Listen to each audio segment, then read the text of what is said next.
3-in-1 ulam ideas. Napakasarap at simpleng gawin. Sigurado magugustuhan ito ng buong pamilya nyo. Tara, gawin na natin. I-fry lang natin ang tofu hasta mag-golden brown siya mga besh. May technique dyan mga besh sa pag-fry ng tofu para hindi sila magkadikit-dikit.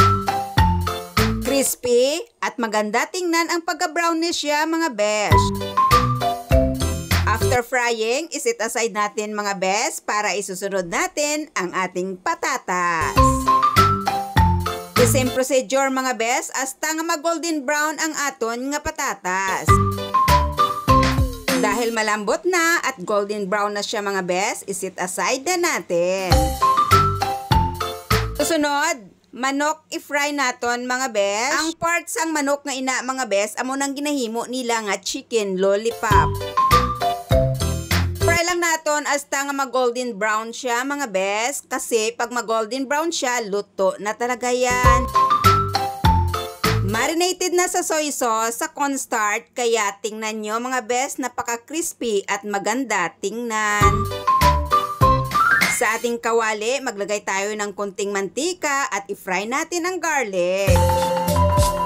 I-fry lang natin mga 3 minutes siguro mga bes at ilagay na natin ang ating sibuyas bombay. Kung Ilongga ka, sibuyas bombay, pero kung Tagalog ka, sibuyas na wala na bombay. Again, prepare na pala ako nga mixture naton nga sauce mga besh.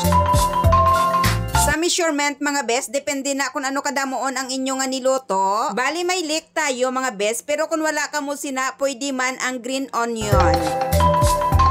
Ang purpose sina mga bes, para naman maganda ang aton nga niluto, may kabuhay-buhay, and syempre ang iya nga baho bala the best.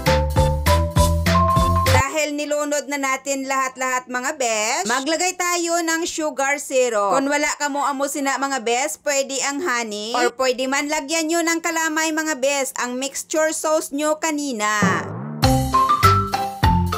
Pag i-mix lang naton mga besh para magsararamo ang iya nga lasa. O diba, napakadaling gawin. Kahit iserve mo pa yan sa mga bisita mo, hindi ka talaga mapahiya.